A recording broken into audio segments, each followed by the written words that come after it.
What's going on, guys? This is the Brigade once again, and we're back at it with another session of Killzone Shadow Fall.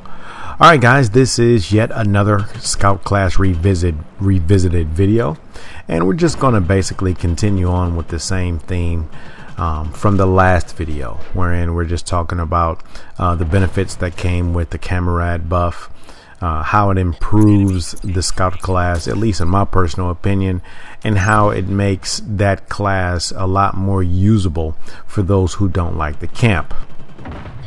Right, because just as there are a lot of people who actually enjoy hiding off in the distance for 10 or 15 consecutive minutes doing nothing but picking off kills, you know, just as that may be enjoyable to some, you know, there's a lot of other people who find enjoyment in being in the fight, right? And actually I'm that type of person.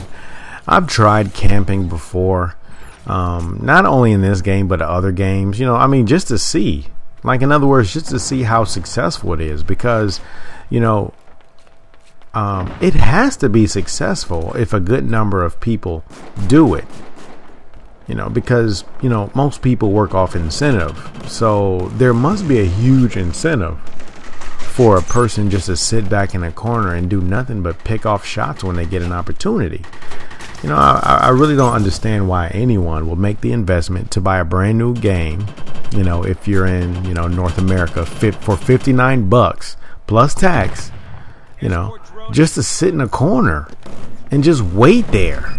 Like, that's a waste of money almost. In other words, that's almost like buying a brand new car just to keep it parked in the driveway for everyone to look at it. But anyway, it is what it is. You know, camping, I suppose, it's a, you know, I mean, it's a valid tactic. You know, is it frowned upon by most people?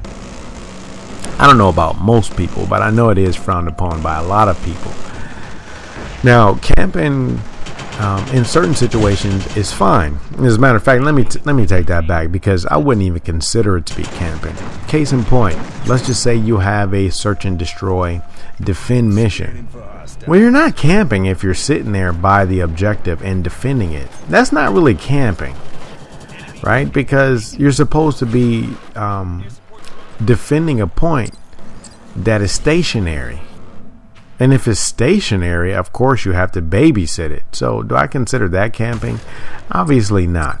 Camping is kind of like, and for a lot of you TDM pros out there, you know exactly what camping is, because, you know, if you don't do it yourself, I know you see a lot of people doing it. Camping is basically where you have a guy, you know, may it be a scout or may it be some other class with a weapon that offers a reasonable distance.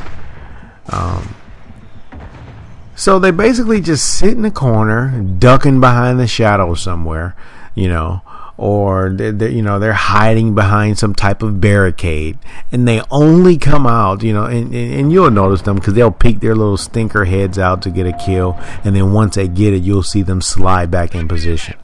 You know, the next time you come out, you notice they're still there. And even if you kill them again, you come back 5 or 10 minutes later, and guess what? That noob is still there. So that's what we mean by camping. And, you know, like I said before, you see a lot of that, especially in team deathmatch. You don't really see it that much in war zones because the missions are shifting, they're changing all the time, which is another reason why I like it. So there's a lot less incentive for you to sit there and camp. Now, granted, a bad player will find a reason to camp no matter what the mission is, right? In other words, it could be capture and move, which, you know, for a lot of you guys are familiar. Obviously, you capture a point, and then after each minute, the position moves. You'll still find people camping, right? So it is what it is. Is it a legitimate tactic? Yes. Is it frowned upon by a lot of players?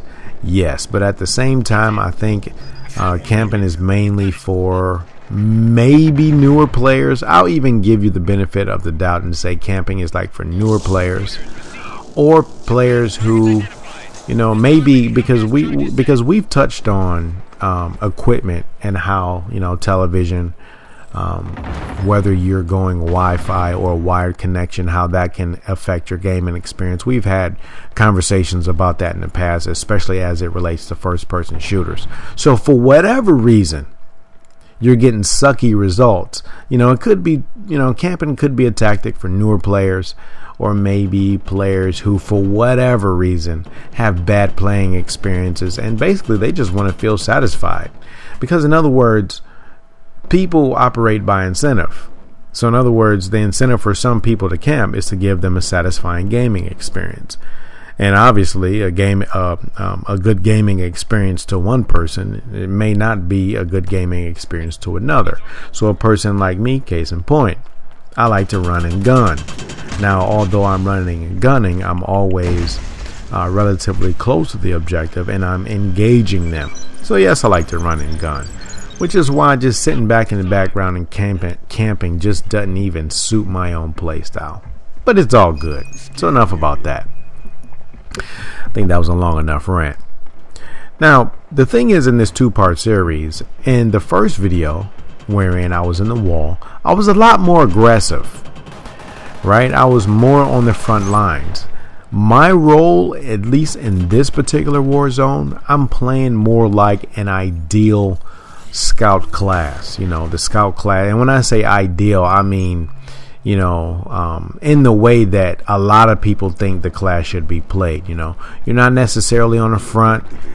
In other words, you're kind of like at a happy medium between camping and being on the front lines, which is, sort of off at a distance, but you're still relatively close to the objective. Because right now we're doing, search and destroy, defend. Right, and I'm relatively close to the points that I have to defend. I got my punt out.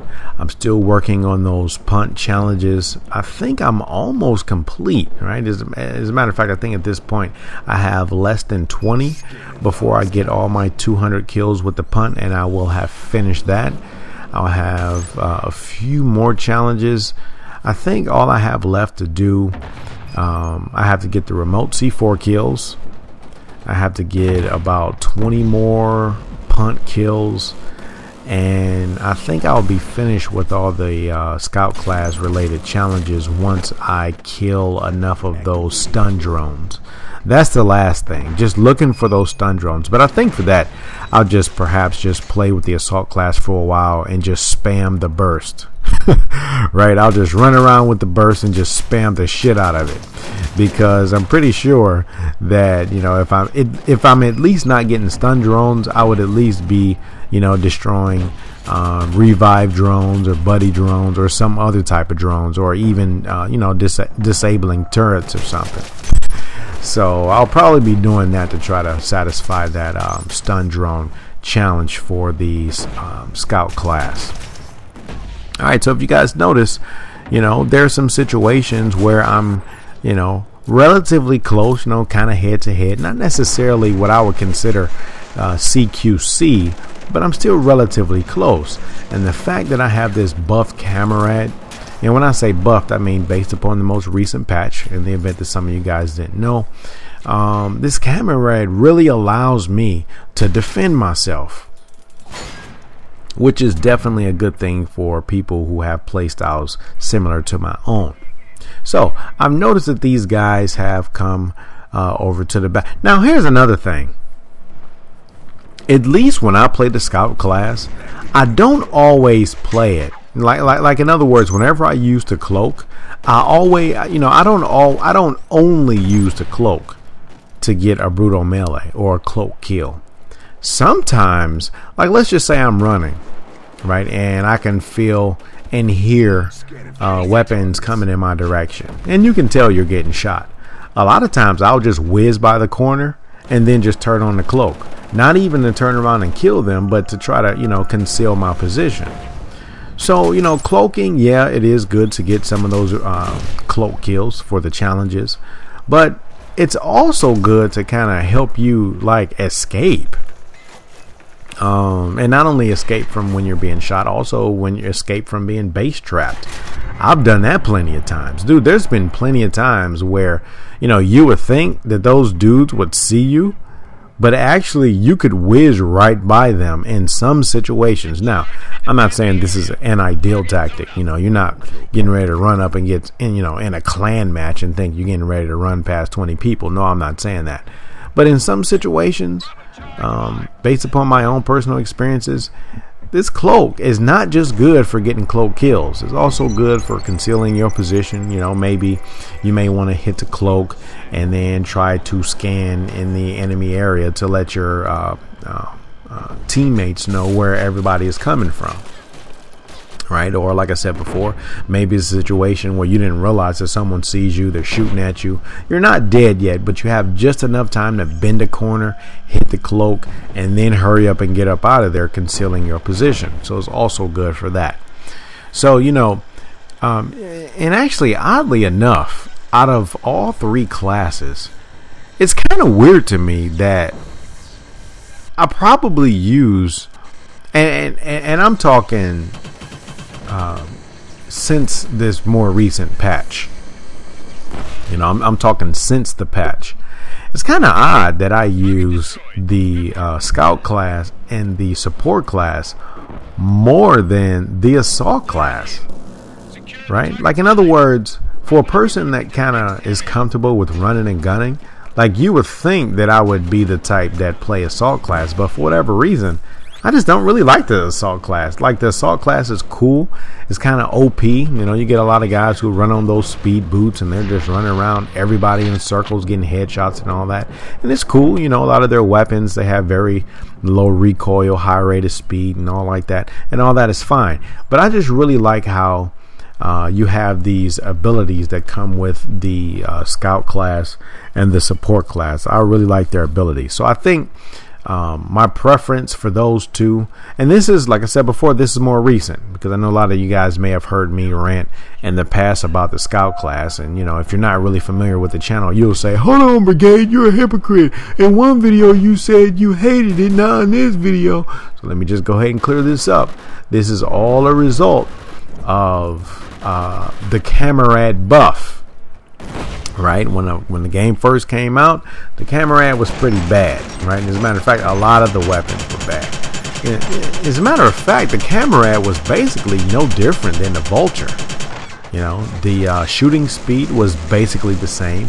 The only difference was that the Vulture could kill with 2 hits, and the Camarade would require 3 hits. But now there's a distinct difference. A very distinct difference, and I'm not talking about that one difference being 1 kills and 1 less shot. No, the rate of fire is definitely different. So aside from looking the same, there's now that they have buffed it, there's a distinct difference between the three. And if you're the type of person who like to get around, be kind of relatively close to the battle, I think the Camarade, as you guys can see in these last 2 videos, is definitely a good option for you. So enough of the rant. I know this was just kind of conversations everywhere, but hey, I hope you guys enjoyed it. And until next time, Martyrs Brigade is